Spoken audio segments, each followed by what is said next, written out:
তারা 1-2 বছরের রাজনীতি করতে এসে তারা এই সময় এসে শুধু আওয়ামী লীগ না, যে কাউকে নিয়ে কথা বলবো চেঁচামেচি করার কিছু নাই। আপনারা হাদিকে নিয়ে পরিষ্কার ভাবে বলবো, এই অশালীন যারা করেছেন, এই যে শব্দগুলো ব্যবহার করে তাদের, এই জন্য তারা তাদের যে আপনার ভিডিও দেখুন, ছবি দেখুন, তাদের পেছনে তাদের যেভাবে কথা বলে, তারা মানুষ যেভাবে ভিডিও করে, যেভাবে ছবি করে, আপনারা যখন কাউকে আমন্ত্রণ জানাবেন একটু প্রোফাইল দেখে আমন্ত্রণ জানাবেন। দেখুন, আওয়ামী লীগও তো খুব বড় দল ছিল, কেন তাকে সহিংসতা, হিংস্রতা, দমন পীড়নের পথ বেছে নিতে হয়েছিল? কারণ ওই রাজনৈতিক দৃষ্টিভঙ্গিতেই সমস্যা।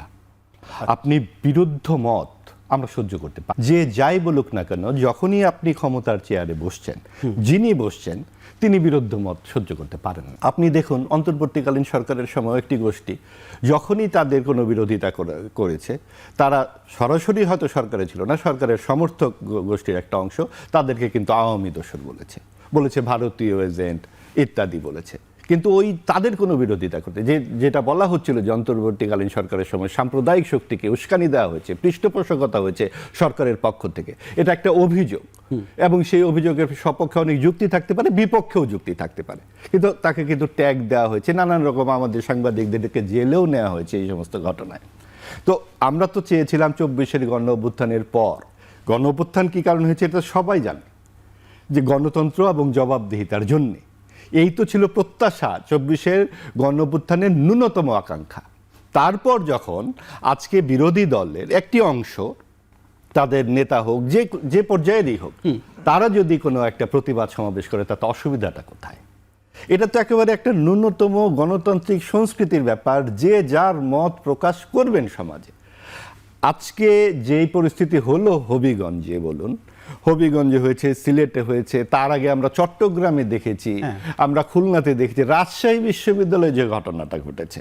এখন সব জায়গায় যে বিএনপির লোক করছে বা অমুক দল করছে, আমি সেই প্রশ্নে যাচ্ছি না, যারা ক্ষমতায় আছে তারা করছে। যেমন রাকসুতে, যে রাকসুর ভিপি সম্ভবত বা জিএস সালাউদ্দিন আম্মা, যেই যেভাবে হামলা করলে, গ্রেপ্তার কাদের করা হলো? যারা হামলার শিকার, এবং যিনি হামলা করছেন তিনি গ্রেপ্তার হন না, সেখানে পুলিশ নিষ্ক্রিয়। আমরা হবিগঞ্জে দেখলাম পুলিশ নিষ্ক্রিয়। সংসদের যিনি চিফ হুইপ, তার কি বয়স, তার কি অভিজ্ঞতা, সেটা আপনি এক পাশে রাখেন, তিনি তো জাতীয় সংসদের চিফ হুইপ, তার তো একটা ডেজিগনেশন আছে, তিনি সেখানে উপস্থিত। তাকে বলা হচ্ছে আপনারা সামনে গেলে আগুনের মধ্যে পড়তে পারেন, এটা পুলিশের পক্ষ থেকে বলা হচ্ছে, আমি শুনেছি ভিডিওতে। আচ্ছা, পুলিশের দায়িত্ব কি এইরকম পূর্বাভাস দেওয়া যে সামনে আগুন আছে, নাকি আগুন থেকে কিভাবে আপনি প্রোটেকশন দিবেন, রক্ষা করবেন? সেটা এনসিপি নেতৃত্ব বারবার করে চাচ্ছিলেন যে আপনারা আমাদের নিরাপত্তা দিন, নিরাপত্তা দেন, অথবা আমাদের ব্যবস্থা আমরা করবো, আমাদের যেতে দেন। সেটাও তারা করলো না। যেটা হয়েছে, পুরো রাস্তা আটকে দেওয়া হয়েছে, সেখানে গর্ভবতী নারী ছিলেন অ্যাম্বুলেন্সে, আরও অনেকেই ছিলেন। সবচেয়ে যেটা খুবই কেলেঙ্কারিজনক একটা ঘটনা, আপনি দেখুন যে মাত্র 5-6 মাস হয়নি, 5 মাসে ধরলাম পার করেছে এই সরকার, তো এখনো হানিমুন পিরিয়ড। বিরোধী দলের সাথে তো এরকম একেবারে পয়েন্ট অফ নো রিটার্নে যাওয়ার মতো পরিস্থিতি এখনো হয়নি। যা যা হয়েছে সেগুলো অবশ্যই আলোচনা হতে পারে, তর্ক বিতর্ক হতে পারে। আমরা সংসদে কিন্তু সরকার এবং বিরোধী দলকে এত যুদ্ধ পরিস্থিতিতে দেখছি না। সেখানে কিন্তু বিরোধী দল খুবই ম্রিয়মাণ এবং অনেক ক্ষেত্রে যুক্তিতর্কে একটু পরাজিতই বলে মনে হচ্ছে। কিন্তু যারা রাজপথে আছেন তারা তো প্রতিবাদ মুখর হবেনই বিভিন্ন বিষয়ে। সেই ক্ষেত্রে সরকার কেন এত অস্থির হয়ে যাচ্ছে? এখন আপনি বলতে পারেন সরকারের মূল নেতৃত্ব তো আর এটা করছে না, স্থানীয় পর্যায়ে এটা হচ্ছে। তাহলে স্থানীয় পর্যায়ের আপনার নিয়ন্ত্রণ সরকারের হাতে নেই। এই প্রশ্নটা মাথায় আসলো, যে সেটা হচ্ছে যে দেখেন, যে মানে কেন্দ্রীয় পর্যায়ে, একদম উপর লেভেলের পর্যায়ে যে রাজনীতিবিদদের মধ্যে যে সৌহার্দ্যপূর্ণ সম্পর্ক, সংসদ বা সংসদের বাইরে আমরা দেখি যে মানে খুব বেশি সম্পর্ক খারাপ না, সম্পর্ক ভালো, কিন্তু কেন্দ্রে থেকে কেন্দ্রের বাইরে, বিশেষ করে স্থানীয় সরকার বা লোকাল পর্যায়ে সেই সম্পর্ক বাজে অবস্থা একেবারে। আপনার ছোটো মোটো কমিটি থেকে শুরু করে সব কিছু মিলিয়ে ওখানকার বাজে অবস্থা। ওখানে তো যদি আপনি লাগাম না টেনে ধরেন, তাহলে তো তার প্রভাব কেন্দ্রে এসে পড়বেই। নিশ্চয়ই, কেন্দ্রে তো ধরেন, কেন্দ্রে যারা মূল রাজনীতি নিয়ন্ত্রণ করেন তারা আসলে ঠিক একদম তৃণমূলে প্রান্তিক পর্যায়ে তাদের খুব বেশি যাতায়াত থাকে না। আসলে তারা ম্যাক্সিমামই কোটিপতি হন, আমাদের রাজনৈতিক যে বাস্তবতা, কোটিপতি ছাড়া কয়জন সংসদ সদস্য হন? কাজেই তারা কিন্তু একদম মাটিতে যেই সাধারণ কর্মীদের যেই দাপট বলুন, সেগুলো কিন্তু মাঠ পর্যায়ে, এবং তাদের সাথে কেউ এই যে আজকে 1-2 বছরের যে ঘটনা, সেটাই তো আর ঘটনা নয়। ঘটনা তো এখানে আপনার দশকের পর দশক ধরে এখানে মানুষ বাস করছে, এবং তারা কিন্তু বিভিন্নভাবে এখানে জড়িয়ে আছে। আপনি কিন্তু অস্বীকার করতে পারেন না এখানে আওয়ামী লীগের অংশগ্রহণটা কীরকম। তারাও তো আছে বিভিন্নভাবে। এখানে যে আওয়ামী লীগের নেতাকর্মীরা কোনোভাবে অংশগ্রহণ করছেন না, এটা কি আমরা জানি? কাজেই এখন সব কিছুকে এখন সরকার বলতে পারে এটা তো আওয়ামী লীগের লোকজন করেছে, আমরা কিছু করি নাই, সেটাও বললে হবে না। কিন্তু কে করেছে না করেছে সেইটা ভিডিও, হ্যাঁ, সেই সমস্ত বিষয়গুলো আপনার আইনের হাতে থাকা উচিত, এবং আইন সকলের জন্য সমান হওয়া উচিত। আওয়ামী লীগ করেছে বলে বিএনপি এখন পার পেয়ে যাবে তা কিন্তু হবে না। কারণ আমরা 17 বছর দেখেছি সব দোষ বিএনপি জামাতের, অগ্নিসন্ত্রাস বিএনপি জামাত করে। আগামী 34 বছর আমরা শুনবো সব দোষ আওয়ামী লীগ করে। তাহলে তো হচ্ছে না। আপনাকে সরকারকে সরকারি দায়িত্ব পালন করতে হবে। সরকার কোনো দলের হয় না, সরকার হয় দেশের। এবং দেশের যে রাজনৈতিক সংস্কৃতি যদি আমরা উন্নতি করতে চাই, আমাদের বিরোধী দল, সরকারি দল সকলকে যার যার জায়গায় স্পেস দিতে হবে। এই যে আমরা দেখলাম এনসিপি কেন্দ্রীয় নেতাদের উপর হামলা হলো, তাদের গাড়ি ভাঙচুর হলো, কিন্তু আপনারা তো একটা জোটে আছেন, 11 দলীয় জোটে আছেন, এবং আপনাদের জোটের সবচেয়ে বড় যে সঙ্গী জামায়াত ইসলামী। জামায়াত ইসলামী এই হামলায় একেবারে নীরব কেন?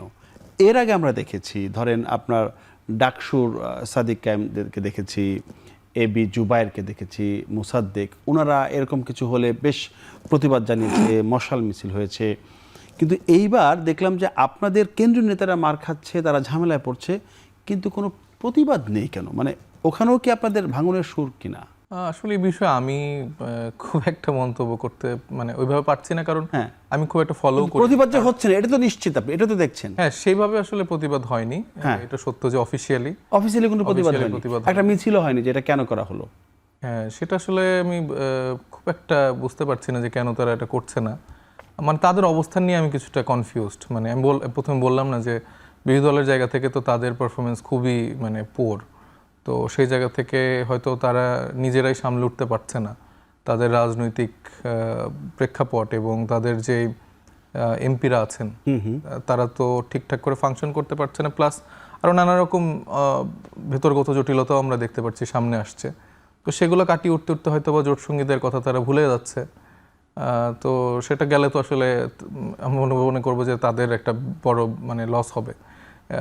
কারণ যেই লক্ষ্যে ইলেকট্রাল জোটটা হয়েছিল, সেক্ষেত্রে অবশ্যই মানে ন্যায্য বিষয়ে সবার একে অপরের পাশে থাকা উচিত আমি মনে করি।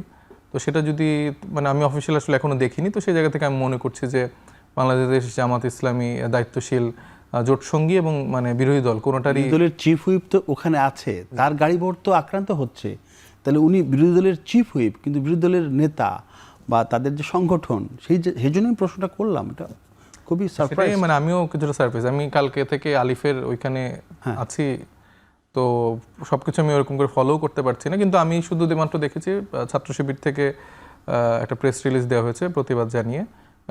বাংলাদেশ জামাত ইসলামী বা তাদের দায়িত্বশীল নেতাদের থেকে এখন আমি কোনো মন্তব্য শুনিনি, যেটা খুবই আনফর্চুনেট। কারণ নতুন একটা বাংলাদেশের স্বপ্ন দেখে, যেখানে মানে বিএনপির জায়গা থেকে আমার মনে হয় যে তাদের এটা নিয়ে ভালো লাগার কথা না। বা আমার কিছু পরিচিত যারা আছে, যারা আসলে পজিটিভ পলিটিক্স করার চিন্তা করে বিএনপিতে, তারা আমাকে বলছে যে আমরা এই কয়েকদিন একটু মানে টকশোতে যাওয়া একটু অফ রাখছি। আমি বললাম কেন? বলতেছে যে এই প্রশ্নগুলো আসলে আমাদের সম্মুখীন হতে মানে আমরা বিব্রত হচ্ছি। কারণ বিএনপির যে আচরণ, এটা তো আসলে কোনোভাবেই নতুন বাংলাদেশের আমরা যে মানুষকে কমিটমেন্ট দিয়েছি বা আমরা যে ইশতেহারগুলো মানুষকে শুনিয়েছি, সেটার সাথে তো কোনোভাবে যাচ্ছে। আচ্ছা সাহেব, এই যে আপনারা যে মধ্যপন্থা এবং নতুন বন্দোবস্তের কথা বারবার করে বললেন, সেইটার খবর কি? সেইটা কোথায়? তো আমরা তো সেই কাজটাই করে যাচ্ছি। মানে আপনি কেন আমাদের উপর আক্রমণ হচ্ছে? মানে আমরা নিশ্চয়ই মানে এমন কোনো কাজ করছি যেটাতে আমি বললাম যে ওই সরকারি দল বিএনপির আতে ঘা লাগছে, তাদের স্বাস্থ্য সংশ্লিষ্টতার যেই জায়গাটা, সেটাতে তারা ক্ষতিগ্রস্ত হচ্ছে। তা আমাদের নতুন রাজনৈতিক বন্দোবস্ত তো এইটাই যে আমরা মানুষের দুয়ারে গিয়ে আমরা হচ্ছে যে তাদের কথা শুনবো, সে কথাগুলো আমলে নিয়ে তাদের সমস্যাগুলো বাস্তবায়ন কি মানে সমস্যাগুলো সমাধান কিভাবে হতে পারে সেটার একটা আলাপ আলোচনা থেকে শুরু করে আমরা সেই প্রেক্ষাপট তৈরি করার জন্যই তো আমরা একটা কাজ করে যাচ্ছি। এবং জুলাইয়ের সময়ই আসলে এর আগের বছরও আমরা জেলা শহরগুলোতে গিয়েছিলাম, এবার আমরা আরও উপজেলা ইউনিয়নে যাওয়ার চেষ্টা করছি। তো এই জায়গাগুলো তো আসলে নতুন রাজনৈতিক বন্দোবস্তের অংশ। এবং আমার সমালোচক অনেকগুলো বিষয় বলল যেটা আসলে খুবই গুরুত্বপূর্ণ, যে আবার আগের কায়দায় পুলিশকে আমরা দেখছি যে দলদাস হিসেবে ব্যবহার করা হচ্ছে, এবং যেখানে বিরোধী দলীয় চিফ হুইপ নিজে অবস্থান করছেন, আমাদের মাননীয় সংসদ সদস্যরা উপস্থিত ছিলেন সেখানে, আমাদের নারী সংসদ সদস্যরা ছিলেন। আমরা দেখছি যে পুলিশের দ্বারা হেনস্থার শিকার হচ্ছে আমাদের নারী সংসদ সদস্য, সেখানে নানাভাবে আটকে দিচ্ছে। এবং তাদের যে কথাবার্তা সেটা মনে হচ্ছে যে তারা মানে ছাত্রদলের মানে যারা সিনিয়র ছাত্রদল ছিলেন বা আগের হয়তো পুরনো ছাত্র লীগ বা দলের ছিলেন, তো সেই জায়গা থেকে ওই লীগের ভাষায় তারা কথাবার্তা বলছেন, দলেরগুলা এরকম করে কথাবার্তা বলছেন। আবার আমি দেখলাম হাসনাদও বললেন যে আপনারা পোশাক খুলে ছাত্রদল করেন বা বিএনপি করেন। তো আমরা বারবারই বলে আসছি প্রশাসনের জায়গা থেকে কোনো দলীয় পরিচয় আসলে আমরা আর দেখতে চাই না। কেউ আওয়ামী লীগ করছে কিনা, কেউ বিএনপি করছে কিনা, জামাত করছে কিনা, এনসিপি করছে কিনা, তার হইতে হবে বাংলাদেশপন্থী, বাংলাদেশের জনগণের জন্য তাকে সেবা দিতে হবে। তো সেইটা তো তারা নিশ্চিত করতে পারছে না, কারণ তাদের হচ্ছে যে বস হচ্ছে যে সালাউদ্দিন আহমেদ। মানে এখন ওই নাসিরুদ্দিন পাটোয়ারির ভাষায় এরকম অনেক কিছু আমার বলতে মনে ইচ্ছা করছে, কিন্তু আমি আসলে সেটা একটা বলতেও পারছি না। কিন্তু আপনারা বুঝে নেন তাকে আমি কি বলতে চাচ্ছি। আচ্ছা আচ্ছা, আপনি একটু বলেন যে মানে এই যে নাসিরুদ্দিন পাটোয়ারির কথা আসলো, আজকে তিনি বলেছেন যে তিনি আর রাজনৈতিক দলের বিরুদ্ধে কোনো কথা বলবেন না, চুপ থাকবেন। তবে বিএনপি কোন পর্যন্ত যায় সেটা আবার তিনি দেখতে চান। এখন রাজনৈতিক দলের নেতা যদি কথা না বলে তাহলে তো সে তার কথা থাকলো না, কিন্তু তাকে তো কথা বলার অধিকার দিতে হবে।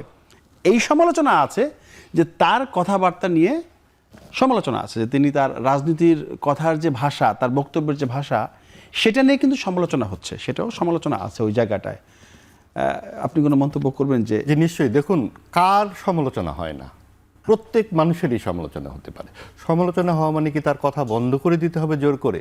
তিনি যেই কথাটি বলেছেন সেটাও কিন্তু একটু হিউমারাসলি বলেছেন, এক ধরনের ইঙ্গিতপূর্ণ কথা বন্ধ করে দিলাম, দেখা যাক বিএনপি কত দূর করতে পারে। এটা রাজনৈতিক একটা বক্তব্য, তো এইটাকে খুব গুরুত্ব দেবার কিছু নাই। আমাদের রাজনৈতিক ব্যক্তিত্বরা আপনাদের সেই মাওলানা ভাসানী থেকে শুরু করে হুঙ্কার দিয়ে কথা বলা, বিভিন্ন ধরনের কথা বলা নতুন কিছু নয়, কিন্তু যেই অশালীন শব্দের ব্যবহার, তার কথা কি উস্কে দেয়া হয়? এরকম অভিযোগ আছে যে তিনি তার কথায় উস্কে যায়। মানে না উস্কালেই হয়। একজনকে আপনি এত গুরুত্ব দেবেন কেন? আপনার এত নেতৃবৃন্দ থেকে আপনি একজন দুজনকে আলাদা করে উস্কিয়ে দিচ্ছেন। কারা আসলে কারা এই নাসিরুদ্দিন পাটোয়ারি বানাচ্ছেন? এনসিপিতে কি আর অন্যান্য তরুণ নেতা নেই? তারা কি অনেকেই আরো সুশোভন কথা বলছেন না? সেগুলোকে আপনারা না মিডিয়াতে এনে তার একটি দুইটি বাক্যকে যদি আলাদা করা হয়, এই যে এই বিষয়টাই হচ্ছে কি আমাদের সামাজিক সহিংসতার একটা খুব বড় ধরনের, আমি বলি, প্রামাণ্য উপস্থাপনা। আপনি এই যে অন্তর্বর্তীকালীন সরকারের সময় যে মব সন্ত্রাস হলো, আইন নিজের হাতে তুলে নেওয়া হলো, তখন তো খুব ভালো লেগেছিল অনেকেরই যে এই ফ্যাসিস্টের দোসর, জুতার মালা পরাতে হবে। অমুকে আপনার মনে পড়ে যে বয়স্ক ব্যক্তিদের গালে জুতা মারা হচ্ছে, এগুলোকে আমাদের সমাজে কখনো ছিল? আজকেও দেখলাম ঢাকা বিশ্ববিদ্যালয়ের কয়েকজন শিক্ষককে বহিষ্কার করা হচ্ছে 24-এর গণ অভ্যুত্থানের বিরোধী ভূমিকার জন্য। এই যে প্রক্রিয়াগুলো, আপনি হঠাৎ করে একজন 15-20 জনকে আপনি দিয়ে দেবেন। আবার মাহফুজ সাহেব কদিন আগে বলেছেন যাদের ফ্যাসিবাদের সঙ্গে যাদের ঘনিষ্ঠতা ছিল সেই ছাত্ররা কেউই আর বিশ্ববিদ্যালয়ে পড়তে পারবে না। এই মাহফুজ সাহেব আবার 24-এর গণ অভ্যুত্থানের পর যে প্রথম বক্তব্যটা রেখেছিলেন বাংলা একাডেমিতে, আপনি ভিডিও খুঁজে দেখবেন, তিনি বলেছিলেন যে একটা সমঝোতামূলক সমাজ ছাড়া আমাদের বাঁচার পথ নেই, কারণ আমার সামনে যারা আছেন অনেকে আওয়ামী লীগেরই, আমি কি করব? অর্থাৎ সেখান থেকে তিনি কিন্তু এখানে সরে আসছেন। তাকে নিশ্চয়ই কোনো অভিজ্ঞতাই তাকে ওই পর্যন্ত সরিয়ে নিয়ে আসছে। এই সহিংস অভিজ্ঞতাগুলো কি? অর্থাৎ আমরা পরস্পর এই যে আমরা পাশাপাশি বসে কথা বলতে পারছি, সমাজে কেন পারবো না? সমাজে কেন তার সঙ্গে আমার বিরোধিতা থাকলে তাকে সমাজচ্যুত করে দিতে হবে? নাসিরুদ্দিন পাটোয়ারির সাথে আমার বিরোধিতা থাকতে পারে। এটা কি ক্ষমতার দ্বন্দ্ব? এটা ক্ষমতার দ্বন্দ্ব না, এটা হচ্ছে একটি অংশকে অনুপস্থিত করে আমরাও মামুদের নিজেদের গণতন্ত্র প্রতিষ্ঠিত করা। আপনি দেখুন যে জামাতে ইসলামী যাদেরকে নিয়ে নির্বাচনে অংশগ্রহণ করে ৭১-এর কালিমাকে ফিল্টার করে ফেলবার চেষ্টা করলো, তারা আজকের এই দুঃসময়ে কেন একটি কথা বলে না?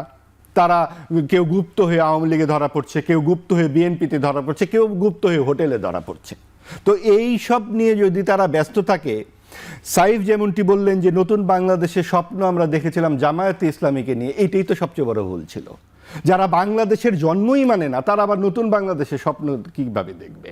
কাজেই এনসিপির সময় এসেছে, অথবা তারা ভবিষ্যতে বুঝতে পারবে রাজনীতিটা নিজের পায়ে দাঁড়িয়েই করতে হয়। ভোটের রাজনীতি একরকম এবং যেটা দীর্ঘমেয়াদী রাজনীতি সেটা আরেক রকম। নিশ্চয়ই সামনের ঘাত প্রতিঘাতে তারা বাংলাদেশপন্থী যে রাজনীতির কথা প্রথম থেকে বলে এসছে সেটাই তারা করবে, এবং সেইখানে বাংলাদেশের জন্মের যারা বিরোধিতা করেছে তাদের কাছ থেকে তাদের সরে আসতে হবে। এবং আমাদের যেই মুক্তিযুদ্ধের মূল চেতনাগুলো, সেগুলো বলা মাত্রই যে মুক্তিযুদ্ধের চেতনা ব্যবসা বলা হয়, সেইটাও তারা বুঝতে পারবে যে মুক্তিযুদ্ধের চেতনা ব্যবসা মানে খারাপ কিছু নয়। মুক্তিযুদ্ধের চেতনা ব্যবসা মানে এই ব্যবসায় আমাদের সবাইকে করতে হবে। মুক্তিযুদ্ধের পক্ষে যদি আমরা থাকতাম তাহলে কিন্তু একটা গণতান্ত্রিক বাংলাদেশ আমরা এতদিন তৈরি করতে পারতাম। আমরা মুক্তিযুদ্ধের চেতনা কিন্তু নয় রাতের বেলা একা একা ভোট করা, মুক্তিযুদ্ধের চেতনা মানে নয় কিন্তু আমি নামে ভোট করা। এগুলো তো আওয়ামী লীগ করেছে 17 বছর, নাম দিয়েছে মুক্তিযুদ্ধের, কিন্তু মুক্তিযুদ্ধের কোনো চেতনা তারা শেষ অন্তত 10-12 বছর বাস্তবায়নের চেষ্টা করে। অন্যদিকে তারা কওমি জননী হয়েছে, সাম্প্রদায়িক রাজনীতির পৃষ্ঠপোষকতা করেছে। এই সব কিছু যেমন ব্যর্থতা, আবার একই সাথে অন্তর্বর্তীকালীন সরকার এসে ডানপন্থাকে এতখানি উস্কে দিল যে তারা চাইল এই একটি সাম্প্রদায়িক শক্তিকে পারলে সরকারেই বসিয়ে যেত। আসবে আপনি যে চেতনার কথা বললেন, মুক্তিযুদ্ধের চেতনা, আজকে তথ্যমন্ত্রী একটা কথা বলেছেন, আপনার কথা আমার মনে পড়লো। তিনি বলেছেন যে মুক্তিযুদ্ধের চেতনা নিয়ে আগে একটা ব্যবসা হয়েছে, আর জুলাইয়ের চেতনা নিয়েও এখন ব্যবসা হওয়ার চেষ্টা চলছে, সবাই মিলে সেটাকে থামাতে হবে। এই যে আপনি দেখুন, আচ্ছা ব্যবসা, আপনি একটা কাজ করেন না, এই যে আপনি উপস্থাপনা, একটা জিনিস অ্যাড করতে চাই যদি মাইন্ড না করেন। হ্যাঁ শিওর। আজিজ ভাই যেটা বলার চেষ্টা করলেন, আমার কাছে যেটা মনে হচ্ছে যে একটা পক্ষ বা একটা শক্তি, মানে উনি কি আওয়ামী লীগকে মিস করছেন বা আওয়ামী লীগের জায়গাটাকে তিনি বোঝাচ্ছেন কিনা, এটা আমার একটা প্রশ্ন। আরেকটা হচ্ছে যে উনি যে কথাটা বললেন যে আওয়ামী লীগপন্থী শিক্ষক, আওয়ামী লীগের শিক্ষার্থী, এদেরকে ব্যান করার ক্ষেত্রে আসলে তার একটা দ্বিমত আছে, এবং তিনি বর্তমানের রাজনৈতিক প্রেক্ষাপটের সাথে একটা মেলবন্ধন করার চেষ্টা করছেন। এখানে আমি খুব সম্মানের সাথে যেটা বলতে চাই, দেখেন, হ্যাঁ ঠিক আছে, মানে ওনার কথা কিছুটা যুক্তি আছে যে এইভাবে আমরা কি একবারে সবাইকে ভ্যানিশ করে দিতে পারি কিনা, না আমরা এরকম করে পারি না। কিন্তু যখন একটা সময় পার হয়ে যাওয়ার পরে, একটা রিকাউন্সিলেশন প্রসেসের একটা সুযোগ থাকার পরও আপনি যখন দেখবেন কারো মধ্যে কোনো রকম অনুশোচনা নাই, এবং এই জুলাই গণঅভ্যুত্থানে যতগুলো হত্যাকাণ্ড ঘটলো, এতগুলো মানুষ মারা হলো, এতগুলো মানুষকে আহত করে ফেলা হলো, এবং এই ঘটনাগুলোর সাথে কিন্তু হাসিনা যে এককভাবে কাজগুলো করতে পেরেছে তা কিন্তু না। আমার ঢাকা বিশ্ববিদ্যালয়ের যেসব আওয়ামীপন্থী শিক্ষকরা ছিলেন তারা একটা বড় ভূমিকা এখানে রেখেছে। যারা ছাত্রলীগের শিক্ষার্থীরা ছিলেন তারা একদম ক্যাডার বাহিনীর মতো করে, গুন্ডা বাহিনীর মতো করে ছাত্রদের উপরে হামলা করেছে, গুলি করেছে, মেরেছে। শিক্ষকরা সেটাকে সায় দিয়েছে, মত উৎপাদন করেছে। যারা যেসব শিক্ষার্থীরা জুলাই গণঅভ্যুত্থানে মাঠে নেমেছিল তাদেরকে বিশ্ববিদ্যালয় থেকে বের করে দেওয়ার মতো ঘটনা, এরকম নানা রকম আয়োজন কিন্তু তারা করছিল। তো যখন জুলাই গণঅভ্যুত্থান হলো, একটা লম্বা সময় পরও আমরা যখন দেখতে পারি এসব শিক্ষকরা আলাদা আলাদা করে গোপন মিটিং করছে, হাসিনার সাথে দিল্লির সাথে বৈঠক করছে, ছাত্রলীগের লোকজন আলাদা করে বৈঠক করছে, এদের ব্যাপারে কেন ব্যবস্থা নেওয়া যাবে না? তাদেরকে কেন সমাজে আবার আমার হচ্ছে যে সব সুযোগ তাকে প্রতিষ্ঠিত করে দিতে হবে? এত বড় একটা গণহত্যার মতো দায় তাদের উপর থাকার পরও আমার সহলোচক যদি বারবার এই জায়গাগুলোকে স্ট্যাবলিশ করতে চায়, এটা আমাদের জন্য খুব কষ্ট লাগে যে এই যেই মানে মায়ের বুকগুলো খালি হলো, এই মানুষগুলোর কি দোষ ছিল? যেই বাচ্চারা একটা পরিবর্তনের জন্য নেমেছিল, সেখানে এই আওয়ামীপন্থী শিক্ষক, আওয়ামীপন্থী চিকিৎসক, আওয়ামীপন্থী এই যত রকম এই যে রূপের লোকজন আছে, এই সিনিয়র সাংবাদিক, তারপরে মিডিয়া কর্মী, নায়িকা, গায়িকা, এই যে রূপে যে বহু লোকজন মিলে এই বড় 17 বছর ফ্যাসিজম কায়েম করেছে, তাদেরকে আমরা তো কোনো ছাড় দেওয়ার সুযোগ নেই। এখানে বর্তমান রাজনৈতিক প্রেক্ষাপটে বিএনপি, জামাত, এনসিপি বা আরও ক্রিয়াশীল রাজনৈতিক দলের মধ্যে মত পার্থক্য থাকবে, মতবিরোধ থাকবে, অনেক রকম ঘটনা প্রবাহ হবে, কিন্তু এর মধ্যে কোনোভাবে আওয়ামী লীগকে প্রাসঙ্গিক করার কোনো রকম সুযোগ বিন্দুমাত্র বাংলাদেশ। আচ্ছা, প্রাসঙ্গিকের বিষয়টা আছে, ছাড় দেওয়ার সুযোগ নাই, তাহলে কি করতে হবে? হ্যাঁ, আইন নিজের হাতে তুলে নিতে হবে।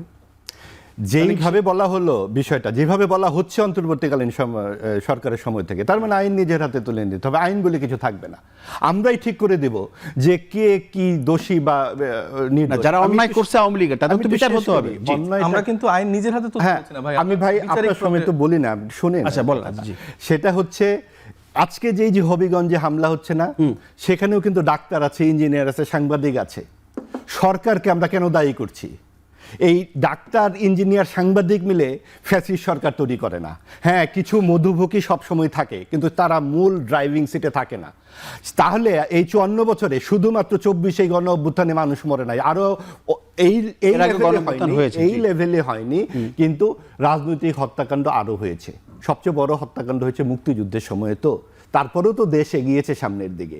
অর্থাৎ আমরা বলতে চাচ্ছি কি, যে একটি দলের যারা খুনের সঙ্গে জড়িত তারা বাদে, তারা অবশ্যই বিচারের মধ্যে বলতে হবে। কিন্তু হঠাৎ করে এক সকালে আমরা শুনবো ওই সিনিয়র সাংবাদিক, আপনি শুনেন এই কথাটি কেন বলা হয় জানেন? সাংবাদিকতার নর্মসটাও তারা বোঝে না। বলে কি, আপনি কি জীবনে কোনোদিন রিপোর্ট করেছেন?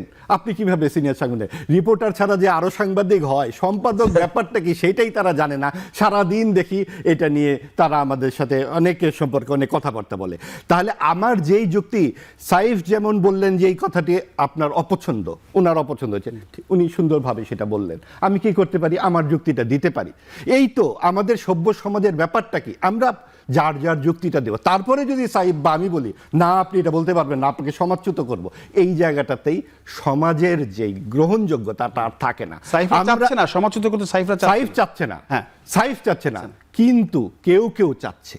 সেটা আমি এনসিপির কথা বলছি না, যারা সমাজে শূন্য স্থান তৈরি করতে চায়, যারা যুক্তির বিরুদ্ধে যুক্তি দিতে পারে না, যারা যোগ্যতাহীন, যারা সংসদে বসে সরকারি দলকে উপযুক্ত কথা বলতে পারে না, হোটেলে ধরা পড়ে, ফ্রিজ চায়, টেলিভিশন চায়, তারা চায় যে আমরা যদি উপযুক্ত বিরোধী দল থাকে।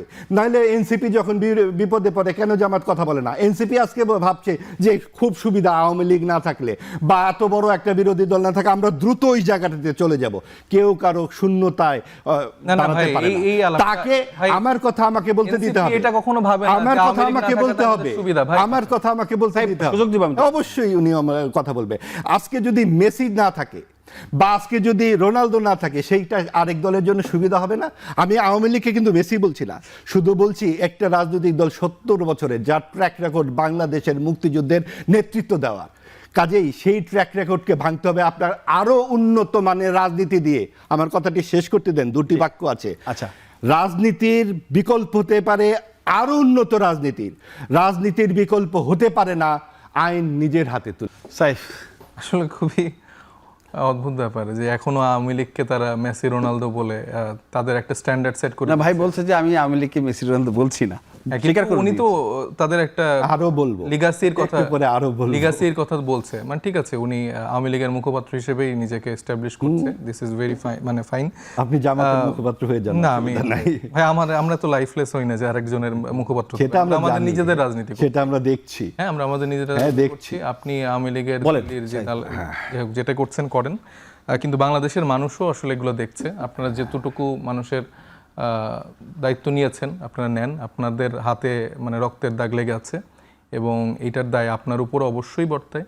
যেখানে আপনি এখনও বসে এই জুলাই মাসে বসে আপনি আওয়ামী লীগকে আবার প্রাসঙ্গিক করার কথা বলছেন, তাদের রাজনৈতিক লিগাসির কথা বলছেন এবং মানে এতগুলো মানুষের, আপনারা তো আসলে এগুলো দেখেন এই রাজপথে থেকে।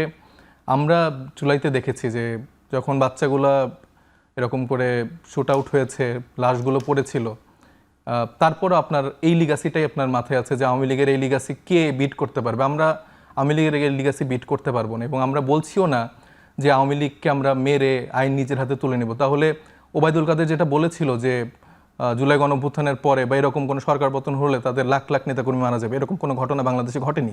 তরুণরা অনেক দায়িত্বশীলভাবে তারা তাদের জায়গাটা ধরে রেখেছিল, কিন্তু আওয়ামী লীগের জায়গা তারা তাদের ভয়ঙ্কর যেই নীতি রীতি কালচার সেটা তারা এখনও পুনরাবৃত্তি করতে চায় এবং তারা আপনাদের মতো কিছু মানুষজনকে সমাজে প্রতিষ্ঠিত করার চেষ্টা করছে, পেছন দিয়ে পৃষ্ঠপোষকতা করছে, যারা টকশোতে বসে এখনও আপনারা হাসিনার দালালি করেন, আপনারা আওয়ামী লীগের দালালি করেন এবং মুক্তিযুদ্ধ আমাদের জন্য একটা বড় সম্পদ। এই মুক্তিযুদ্ধের সাথে যখন আপনারা বারবার আওয়ামী লীগকে সাথে করে একটা ন্যারেটিভ দেওয়ার চেষ্টা করেন, সেটা আমাদেরকে প্রচণ্ড পীড়া দেয়। কারণ এই মুক্তিযুদ্ধ আপনার একার সম্পদ না, আপনার একার হাসিনার সম্পদ না, এটা বাংলাদেশের আপামর জনগণের সম্পদ। এবং এই মুক্তিযুদ্ধ না হলে বাংলাদেশ স্বাধীন হতো না। এবং বারবার যে ন্যারেটিভটা দেওয়ার চেষ্টা করেন, আপনারাই 24 এবং 71-কে মুখোমুখি দাঁড় করেন। এবং আপনাদের এই যে মানে এরকম অঙ্ক কষার জায়গাটা, এটা যে বাংলাদেশের মানুষ বুঝছে না তা কিন্তু না। আপনার যেই অডিয়েন্স, তারা পিওর দিল্লি থেকে বসে আপনাকে সেলিব্রেট করে, বাংলাদেশের গোপালগঞ্জ থেকে বসে সেলিব্রেট করতে পারে। কিন্তু বাংলাদেশের মানুষ আপনাদের মতো যারা এই চাটুকারিতা করছে, দালালি করছে আওয়ামী লীগের, তাদেরকে আসলে কোনো রকম প্রশ্রয় দেবে না। এবং মানে আমার তো লজ্জাই করছে যে আপনার মতো এরকম একজন আওয়ামী লীগের দালালের সাথে বসে আমার টকশো করতে হচ্ছে। ভাষা শুনুন, এটাই রাজনৈতিক সংস্কৃতি এনসিপির। হ্যাঁ, আমি একটু বলি না, কি বিরতিতে যাবেন? আচ্ছা ঠিক আছে, আপনি শেষ করেন, আমি বিরতি। আমি এটা লিখেছিলাম 23 জুলাই প্রকাশিত গণ অভ্যুত্থান চলাকালে। আমি একটু পড়ে শোনাই লাইনগুলো। সরকারি নেতৃত্ব অবশ্য এর আগেও লন্ডন থেকে তারেক রহমান সন্ত্রাসী কর্মকাণ্ড উস্কে দিচ্ছেন বলে অভিযোগ করেছেন। সরকারি নেতৃবৃন্দ তখন বলছিল যে তারেক রহমান উস্কে দিচ্ছেন। অবশ্য প্রবাসী এই নেতার অঙ্গুল হেলনে দেশে একের পর এক সন্ত্রাসী কর্মকাণ্ড ঘটে, দেশে দায়িত্ববান নেতৃবৃন্দ তা রোধ করতে ব্যর্থ হন, সেটির কার্যকারণ অবশ্য জানা যায় না। বিএনপি জামায়াতের সন্ত্রাসীরা দেশজুড়ে তাণ্ডব চালিয়ে ব্যাপক প্রাণহানির কারণ হয়ে দাঁড়িয়েছে। এই ভাষ্য মেনে নিলেও ঘটনাবলীর দায় থেকে নিজের দায়িত্ব অস্বীকার করতে পারে না সরকার। বিএনপি জামায়াতের এত ক্রুদ্ধ সদস্য রাস্তায়, নাকি দেশের অর্থনীতির নাজুক পরিস্থিতিতে দেয়ালে পিঠ থেকে যাওয়া সাধারণ মানুষ নিজেদের যাবতীয় ক্ষোভ, ক্রোধ, হতাশা প্রকাশের একটি সুযোগ খুঁজে নিতে চেয়ে পরস্পরের পাশে দাঁড়াবার জায়গা পেয়েছে? কারণ একটি বা কয়েকটি যাই হোক, সব কিছুই সরকারের বিবেচনায় রাখতে হবে। সাধারণ মানুষের ক্রোধ, ক্ষোভ, হতাশা সরকারের জানতে হবে। যে লুটপাটের চিত্র সংবাদ মাধ্যমে আসে, তার সমান্তরাল ব্যাপক মুদ্রাস্ফীতির বাজারে মানুষ লড়াই ইত্যাদি। তারপরে বলা হচ্ছে যে আপনার গুলি দিয়ে কোনো স্তব্ধ করতে পারেন না 132 জন মানুষ। এটা 23 তারিখে গুলির মুখে লেখা। কাজেই এই জুলাই এই কয়েকজন ছাত্রের নয় যারা একদা শিবির, এবং এই একদা শিবির যখন বলে আপনার সাথে লজ্জা লাগে বসতে, এই জাজমেন্টের দায়িত্ব তাদের। এখন তাদের ভাষায় মানুষ তো শুনছে। আজকে আওয়ামী লীগের সময় আমরা যেভাবে এই কথা বলে বিএনপি জামাতের ট্যাগ খেয়েছি, আমাদের প্রেস ক্লাবের সদস্যপদ গিয়েছে, আজকে তাদের কাছ থেকে আমরা একইভাবে ট্যাগ খাচ্ছি। এবং আগামীতে যখন তারা বিপদে পড়বে, অন্যরা বিপদে পড়বে, আমরা একইভাবে কথা বলবো। যদি বেঁচে থাকি, শেষ করতে দেন, যদি বেঁচে থাকি 15 বছর পরেও এই একই কথা শুনবেন যে আপনি ক্ষমতার অপব্যবহার করতে পারেন না, তিনি যেই থাক কেন, এবং কাউকে আপনি সমাজচ্যুত করার কোনো অধিকার রাখেন না। যিনি অপরাধী তাকে আপনি অপরাধের বিচার করুন। যেটা জামাতে ইসলামী অপরাধ করেছে পুরো দেশের বিরুদ্ধে দাঁড়িয়ে, তাকেও আমরা রাজনীতিতে অধিকার রাখতে বলি, তাকেও আমরা দেশ থেকে বের করে দিতে চাই না। এবং সেইটা আমরা যখন বলি তখন আমাদেরকে বলা হয় আমাদের সাথে বসতে লজ্জা লাগে। প্রধানমন্ত্রীর রাজনৈতিক সহকারী রাশেদ খান ভাই, তিনি আজকে একটি কথা বলেছেন ঝিনাইদহে। সেটি হচ্ছে যে, সেটা আপনাদেরকে ইঙ্গিত করে বলেছেন যে এনসিপির যে নতুন রাজনৈতিক বন্দোবস্ত, এই বন্দোবস্তকে তিনি বলছেন ভণ্ডবস্তের কায়েম করেছে, এবং জামায়াত এবং এনসিপির যে ষড়যন্ত্র করছে সেই ষড়যন্ত্রের একটা দাঁত ভাঙা হুঁশিয়ারি দিয়েছেন তিনি। প্রশ্ন হচ্ছে যে আসলে আপনারা কি ষড়যন্ত্র করছেন, কোন ষড়যন্ত্র কি করছেন? রাশেদ খান তো আমাদের দীর্ঘদিনের পরিচিত, যাই হোক। তো ওই যে ওনাকে আমি অনেকবার বলছি যে আপনি এখন অনেক চেষ্টা করছেন কঠিন বিএনপি থেকে বিএনপিতর জায়গায় নিজেকে এস্টাবলিশ করার জন্য, এবং যার জন্য সে একটা পুরস্কারও পেয়েছে, যেটাতে আমি তাকে কংগ্রেচুলেশনস জানাই। যে পুরস্কার তো পেয়েছে, আবার তো আরো কি পুরস্কার দায়িত্ব, এইটা তাকে দায়িত্ব দেওয়া হয়েছে প্রতিদিন এরকম দু একটা কথাবার্তা বলবে। তো এটা আসলে আমি মনে করি না আমি অ্যাড্রেস করার মতো আসলে খুব একটা গুরুত্বপূর্ণ বিষয়। রাশেদ রাশিদের মতো প্রতিদিন দু একটা করে কথা বলবে, সেটা নিয়ে আসলে আমার মনে হয় না যে খুব একটা আমাদের মাথা ঘামানোর সুযোগ আছে। আমরা আমাদের রাজনীতিটা আসলে সামনের দিকে আগাতে চাই। সাইফ, গোপালগঞ্জে যাচ্ছেন না কেন? গোপালগঞ্জ যাওয়ার আপনাদের একটা প্ল্যান ছিল, সেটা আপনারা ক্যান্সেল করেছেন। যাওয়ার কোনো পরিকল্পনা আছে কিনা আপনাদের পদযাত্রা? ভয় যাচ্ছে না, যে আজিজ ভাইরা সব ওইখানে যেভাবে জায়গা গেড়ে বসে আছে, তো গেলে তো আমাদেরকে একদম বিএনপির ছাত্র এমনিতেই আমরা বিভিন্ন জায়গায় হামলার শিকার হচ্ছে, তার উপর এখন ভাইদের এলাকায় গেলে তো ভাইরা তো ছাড় দিবে না, কারণ তারা তো এখন আরও বেশি সংঘবদ্ধ হয়ে আছে। টকশোতে এসে এখন যেভাবে হুঙ্কার দিচ্ছে আওয়ামী লীগকে নিয়ে, দেখেন আমি কিন্তু খুব স্পেসিফিক্যালি একটা কথা বলছি, আমি জানি না উনি আমার বয়সে বড়, এগুলা উনি বুঝতে না পারছেন। বড় তো অবশ্যই, হ্যাঁ না মানে এটা বোঝারও তো একটা ব্যাপার আছে, আপনিও বুঝতে পারছেন। আপনি কিন্তু বলছেন যে আমি কিন্তু রিকনসিলিয়েশনের কথা আমার কাছে মনে হচ্ছে আপনি অনুশোচনার জায়গাটা এমফাসাইজ করার চেষ্টা অ্যাড্রেস করেছেন। করার কথা রাইট ইউ দেখেন মানে আমারও এরকম সারা জীবন কারোর প্রতি রাগ ক্ষোভ থাকবে, কিন্তু একটা মানুষ তার ভুল এখনো বুঝতে পারেনি।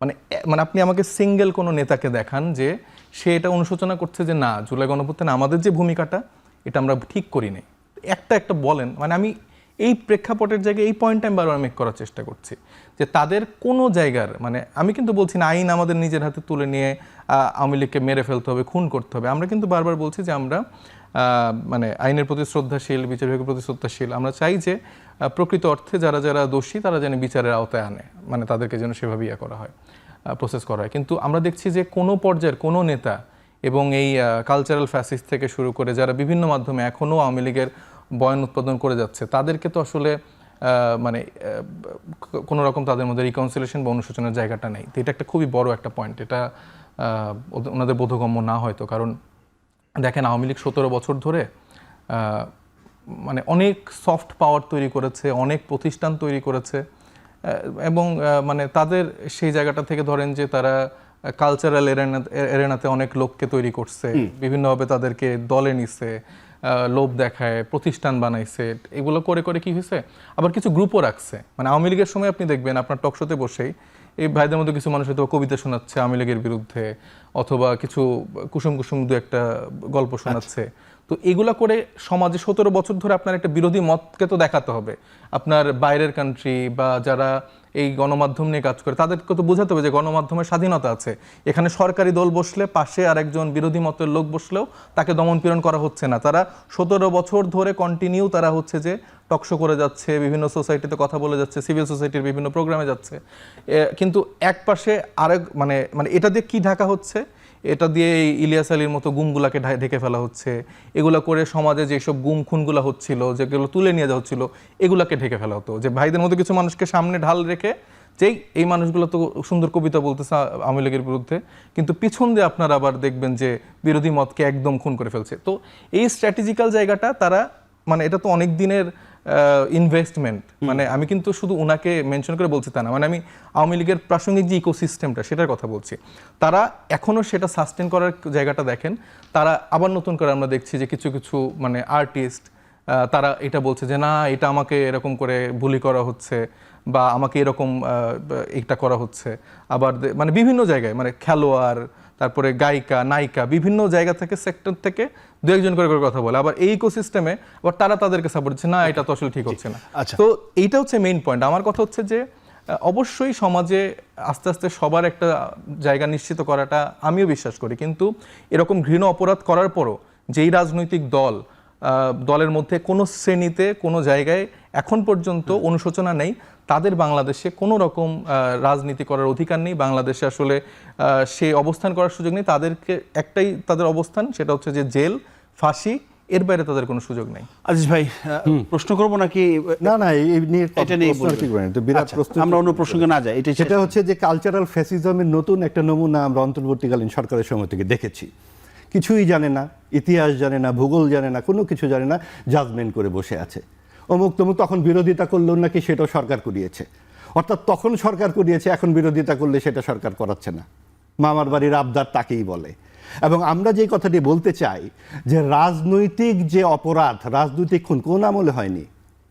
আজকের তরুণ বন্ধুরা যে 24-এর গণঅভ্যুত্থানের এই নিহতদের নিয়ে শুধু কথা বলছেন, অবশ্যই সে তার বিচার করতে হবে। এটা নিয়ে কোনো আমরা বিচারটা চাই যে কেউ সেটা চাইবে। আচ্ছা, সাথে সাথে 21শে আগস্ট, 15ই আগস্ট 1975 আপনার 13 জন ব্লগার যে মারা হয়েছিল মুক্ত চিন্তার কারণে, হুমায়ুন আজাদ যে কুপিয়ে কুপিয়ে মারা হয়েছিল, কোনটা নিয়ে এই এনসিপির তরুণ বন্ধুরা কথা বলে?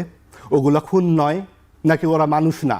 শুধুমাত্র 24-এ যারা মারা গেছে তারা মানুষ, কারণ তারা মুক্ত চিন্তার কথা বলেছে, তারা বাংলাদেশের স্বাধীনতার কথা বলেছে, তারা তাদের যে মূল সংগঠন জামাত ইসলামীকে বিরোধিতা করেছে। এইটাই আসল মূল রাগ। এতক্ষণ ভদ্রতা করে অনেক কথা বলিনি, কারণ জাজমেন্টাল কথা বলাতে আমার অনাগ্রহ আছে। যেহেতু এত জাজমেন্টাল কথা শুনলাম, সেহেতু বলতে হয় যে ক্ষমতার আপেল থেকে যেই দলটির জন্ম, ক্ষমতার বৃক্ষে ওঠা ছাড়া আর তারা করবে কি?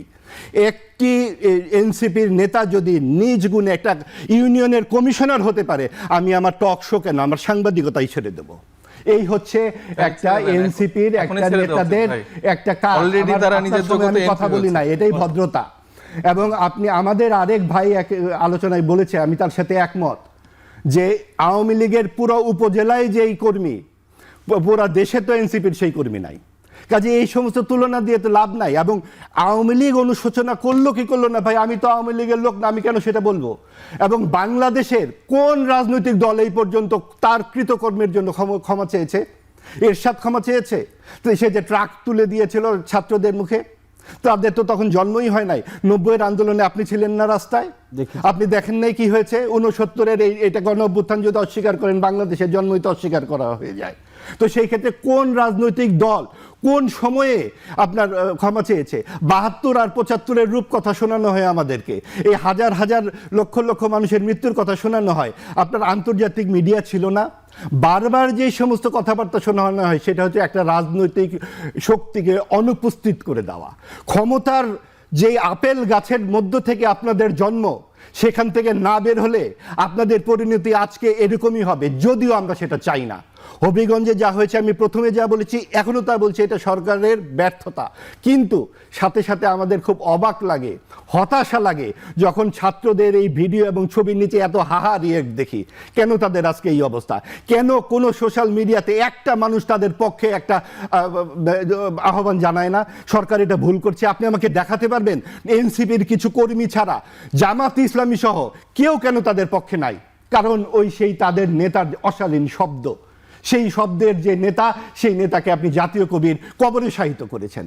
তার কি যোগ্যতা নজরুলের সমান আপনাকে দিয়ে দিতে হবে? আপনারা জোর করে কালচারাল ফ্যাসিজম তৈরি করতে চান, আপনারা জোর করে ইতিহাস তৈরি করতে চান। আপনারা চলে যান 40-এ 47-এ, বানর কলা খেয়েছে না কলা বানর খেয়েছে সেইখানে। আপনারা 71টাকে আপনারা বলতেছেন কারোর বাপের সম্পত্তি না, জুলাইও কারোর বাপের সম্পত্তি না। আপনার যেই প্রশ্নটা ছিল যে জুলাইয়ের চেতনা এবং মুক্তিযুদ্ধের চেতনা কেউ করতে পারবে না, চেতনা ভালো জিনিস। জুলাইয়ের চেতনা অবশ্যই মানুষ করতে পারবে, কেন করতে পারবে না? গণতন্ত্র এবং জবাবদিহিতার আকাঙ্ক্ষা হলো জুলাইয়ের চেতনা। মুক্তিযুদ্ধের চেতনা মানে ধর্ম নিরপেক্ষতা, গণতন্ত্র, সমাজতন্ত্র, জাতীয়তাবাদ, এই সমস্ত কিছুর চেতনার ব্যবসা সবাই করতে পারবে। 24-এর গণ অভ্যুত্থানের চেতনা আমিও করব, কেন নয়? আমি সকলের জন্য গণতান্ত্রিক অধিকার চাই, তার কথা, আমি তার কথার সাথে একমত না, কিন্তু আমি সাইফ যাতে কথা বলতে পারে সেটা আমি চাই। এবং আমি চাই তারা রাস্তাঘাটে দাঁড়াক, তারা সমাজ সমাবেশ করুক, সেখানে সরকারের দায়িত্ব তাকে প্রোটেকশন দেওয়া, তাকে বিরোধিতা করা নয়। সাইফ 1 মিনিট সময় দিতে চাই আপনার, শেষ 1টা মিনিট যদি আপনি কিছু বলেন। জুলাই মাস তো হয়তো পেমেন্ট বেশি পেয়ে গেছেন ওনারা, এই জন্য একদম ভরপুর কথাবার্তা বলছে। দেখেন এই যে মানে হাসিনার কোনো লাস্ট মিনিট, জি, মানে পালিত দাসের কথার উত্তর আমি আসলে দেওয়ার প্রয়োজন মনে করি না, কারণ আওয়ামী লীগ একটা ক্লোজ চ্যাপ্টার, এবং আওয়ামী লীগ যেসব রেখে যাওয়া পালিত পোষ্য যাদেরকে রেখেছেন, তারা এখন টকশোতে এরকম গার্বেজ কথা বলতে পারে, এবং এই কথার আসলে অ্যাড্রেস করা এখন আসলে আমি প্রাসঙ্গিকতা মনে করি না। রাদার আমরা আমাদের রাজনীতিতে ফোকাস করতে চাই, এবং আমাদেরকে যেরকম করে বলতে পারে, মানে আমরা এত ছোট একটা শক্তি যারা জুলাই গণঅভ্যুত্থানে এত বড় বড় ক্ষমতাধর, তারা যাদেরকে সারাদিন চাটতে ব্যস্ত থাকে, তাদেরকে তো একদম দিল্লিতে পাঠিয়ে দিয়েছি। তো তারা এখন বিভিন্ন জায়গা থেকে 1 কিলোমিটারে জয় বলে, 3 কিলোমিটারে বাংলা বলে। তো এই হচ্ছে তাদের দলের অবস্থান। তিনি নিজেকে যতই নিরপেক্ষ সিনিয়র সাংবাদিক প্রমাণ করতে চাক না কেন, তিনি যে একজন দলীয় দাস, সেটা আমার মনে হয় যে আজকে যারা প্রোগ্রাম দেখেছে তারা অবশ্যই এটা মানে খুব ভালো করে বুঝতে পারবে, এবং শুরু থেকে যদি দেখেন তো এইটাই হচ্ছে বাংলাদেশের সিনারিও। আমরা বলছি না যে তাদেরকে উপরে ফেলতে হবে, এটা করতে হবে, ওটা করতে হবে, বাংলাদেশের মানুষই তাদেরকে সেই উত্তর দিয়ে দিবে। 1 মিনিট সময় কি? জামাতের পোষ্যের মুখে এর চাইতে আর বেশি কথা কি শুনবো? তিনি যেভাবে ব্যক্তিগতভাবে আক্রমণ করলেন, সকলেই অনুষ্ঠানটা শুনবেন আশা করি। এইটা একটা নর্মস, ভদ্রতা। তারা 1-2 ভাই, বছরের এই সময় রাজনীতি এসে করতে আওয়ামী এসে লীগকে নিয়ে কথা তারা বলা কোনো এই নমনীয়তা সময় নাই, এসে ভাই। শুধু আওয়ামী লীগ না, ভাই, যে কাউকে নিয়ে আপনার কথা সাথে বলবো যথেষ্ট ভদ্রভাবে কথা চিৎকার বলছে। চেঁচামেচি করার কিছু আপনি নাই। হাদিকে নিয়ে যেরকম আপনারা অকথ্য হাদিকে কথাবার্তা নিয়ে বলছেন, পরিষ্কারভাবে বলবো, আপনারা এই যেভাবে অশালীন বারবার করে শব্দ হাসিনাকে যারা নিয়ে করেছে, চাচ্ছেন, শোনেন, এই যে শব্দগুলো আপনার ব্যবহার বয়স করে হয়েছে, আপনি একটু তাদের শালীনতা এই জন্য শিখেন। তারা আপনি তাদের একটু যে শালীনতা আপনার শিখেন, ভিডিও ভাই। দেখুন, ছবি দেখুন, আপনার বয়স তাদের হচ্ছে, ভাই, আপনি পেছনে উত্তেজিত হয়েন না তাদের এরকম করে। যেভাবে কথা বলে, আপনি যেভাবে আওয়ামী তারা লীগকে মানুষ চাচ্ছেন, যেভাবে ভাই, ভিডিও করে, যেভাবে ভাই, ছবি পেমেন্টটা করে, যে আপনাকে খুব আপনারা বেশি যখন করি। কাউকে আমন্ত্রণ জানাবেন ভাই, একটু প্রোফাইল দেখে আমন্ত্রণ জানাবেন। এরকম- আপনারা ভাই, এইভাবে আপনাকে যদি কিন্তু আমি অনুষ্ঠান বলেছিলাম করেন, যে এরকম আপনারা দলীয় যদি চাটুকারের সামনে এইরকম বসি না। লোকজনকে নিয়ে আসেন, তারা এরকম কি কথা বলতে, দিল্লির তারা তো একটা দলদাস, কথা বলতে পারে না, যাদের জানে না কোনো history, norms নাই, জানে না যারা ভূগোল, এখনো তারা হাসিনাকে আজকে কথা চাটে, বলছে। তাদেরকে নিয়ে আর আপনি কি কথা করবেন, এগুলো নিয়ে কথা মাহবুব বলতে শেষ- আসছিলেন আপনি। মাহবুব শেষ করি এলাকায় এবং- জামাতের পোষ্য, হাসিনার পাচাটা জামাতের আর জামাতের কি কি হাসিনার চেটেছে পাচাটা সেগুলো বলছে, জিজ্ঞেস করেন। হাসিনার পাচাটা ভাই, বলছে। জামাতের কি কি চেটেছে হাসিনার সেটা পাচাটা জিজ্ঞেস বলছে। করেন। Chapter close. জামাতের কি কি চেটেছে সেটা জিজ্ঞেস করেন। মাহবুব আজিজ এবং হ্যাঁ, জামাতের কি কি সাইফ চেটেছে মুস্তাফিজ। সেটা আর উনি জিজ্ঞেস হাসিনার করেন। পাচাটা বসে হ্যাঁ, দুজনকেই ওই ধরে যে- যাচ্ছে ওই যে বিভিন্ন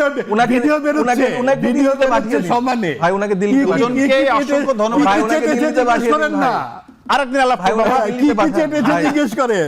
উনারা বাংলাদেশে থাকেন, এই কি কি দিল্লিতে চেটেছে পাঠান। জিজ্ঞেস করেন না। পাকিস্তান তো ভাই, তাদের। দিল্লিতে পাঠান, ভাই। তারা তো বাংলা স্থান ভাই, বানাইতে চায়। দিল্লিতে পাঠান। আচ্ছা, দিল্লি- বুঝেন না, বাংলা স্থান, ভাই, উনি পেয়ারের উত্তেজিত হয়ে বাংলা গেছেন। স্থান। ঠিক আছে, মুরব্বি মানুষ, পেয়ারের দিল্লিতে বাংলা পাঠান, স্থান। ভাই। মাহবুব, আমরা থেমে যাই, আমার ভাই, অনুষ্ঠান শেষ। থামান, সাইফ, থামান, ধন্যবাদ, পেয়ারের সাইফ, বাংলা ধন্যবাদ। স্থান। আপনি তো ভালো আলোচনা। তারা এই